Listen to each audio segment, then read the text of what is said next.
Alright, welcome back to another tutorial. This is going to be on how to edit the My Account tab for the WooCommerce theme options. So in here, there's a bunch of options here. We can choose a title background color.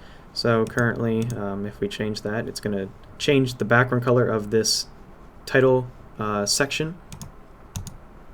We can add an image to that if you want. You can change the alignment of it.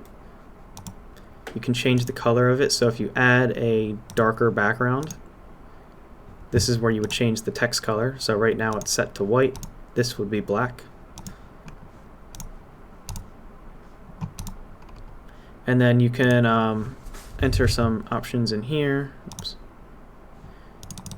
So this is going to be the login text, what people are going to see when they log in.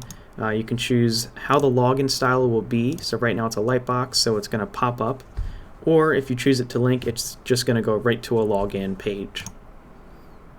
Alright, that's going to do it for this video. If you have any other questions, go ahead and let us know. Thank you.